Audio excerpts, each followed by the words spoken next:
Hi, Sir Arturo Mendoza. Sir, thank you po sa order mo na WE M4 na may kasamang red dot, 4 grip, sling, extra magazine, and 3,000 pieces na bala, saka dalawang gas. So, before namin siya, sir, i-pack for shipping, i-process muna natin siya for check and test fire.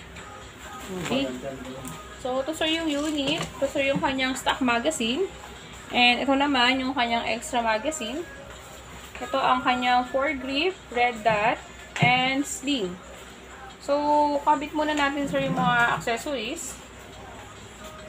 Pag magkakabit tayo, sir, ng 4 grip, ikot lang natin yan. Tingnan yan, sir. Bumababa kasi yan siya. Ito yung pinaka maglalak. Okay, so, pag naibaba na yan, lagay lang natin siya dun sa ating railings.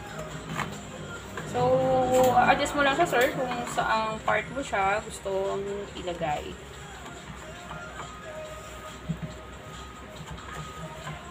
Okay.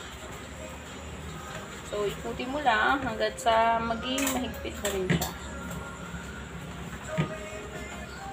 Okay, then, kabit naman natin. Ito, sir, yung ating red dot. So, yung red dot natin, sir, nilagay ko na yung battery. Dito, sir, sa ibabaw na to, nilalagay yung battery. Ikutin lang yan para mag-open. Tapos, ikot lang din para, ayun. Ayun, para makita natin yung ating red dot. Okay po. So, naka-on na siya. And, ito naman ang ating sling. Ayan. So, yung sling natin,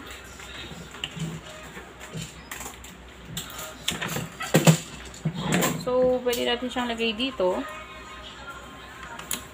Ayan. Okay. And, kabit natin yung red dot. So, tanggalin lang natin to. Ikutin lang po natin yan.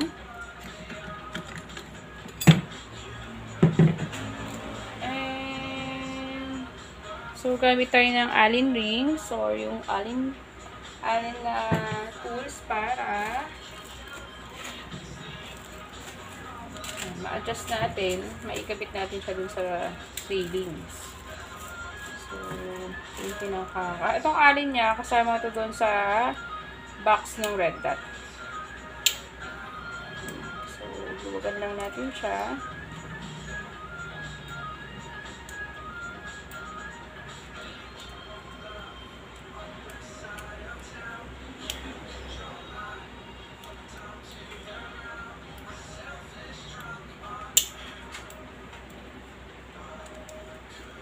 So, pag nalawan na natin yan, pwede na natin siyang ikabit sa ating railings. Okay. So, pag nakakapit na yan, higpitan natin siya. Siguro medyo mahigpit para, syempre kasi itong unit nyo, sir, may blowback to. So, kailangan nakakapit siya ng maayos.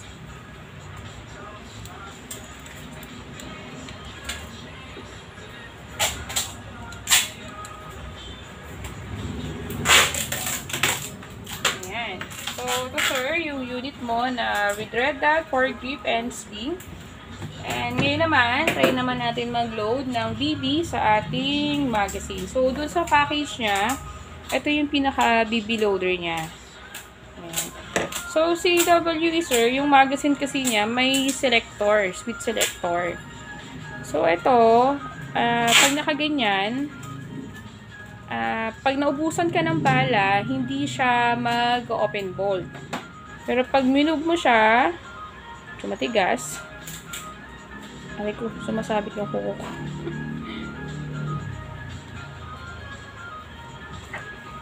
So, pag minove mo siya, ayan. So, pag nisitch mo siya, aangat na tong part na to.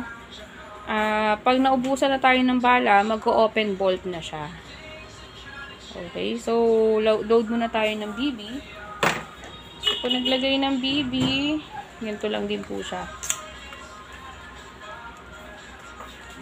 Ayan.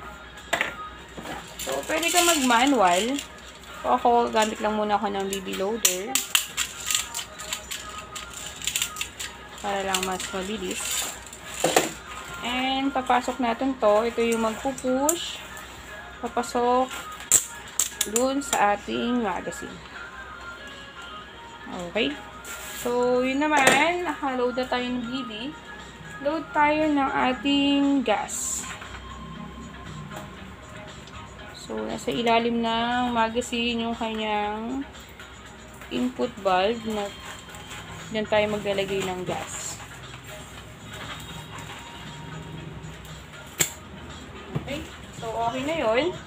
At ngayon naman, load din natin yung ating extra magazine para pareho sila na matest fire natin. Okay.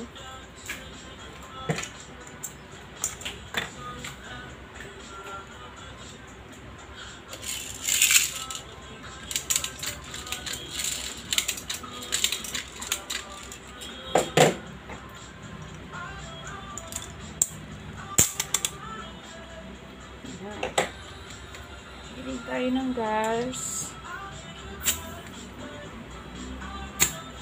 Okay. So, test fire tayo. So, atras tayo ng konti para makita natin yung ating unit at yun ang ating target.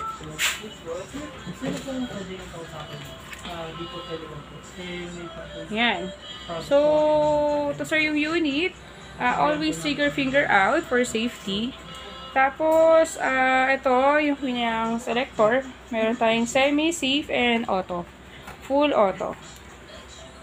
Okay, so always trigger finger out.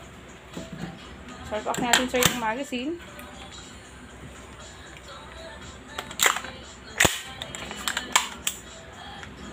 Okay, so start tayo sa semi mode. Switch ko siya sa full auto. Okay, so nag-open bolt, wala na tayong bala. For safety, ang unang ginagawa, release natin yung magazine. Tapos, ida-down lang natin to. And hammer. Okay, so test naman yung ating extra mag.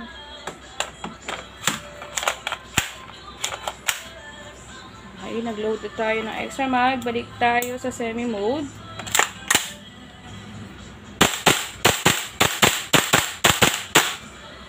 Yun, so wala na siyang bala.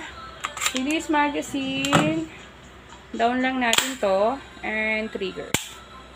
Okay, so yun sir, Arthur. Arturo Mendoza. So, okay itong unit sir. Process na namin siya for packing para ma-shipping na natin. Okay, thank you so much sir.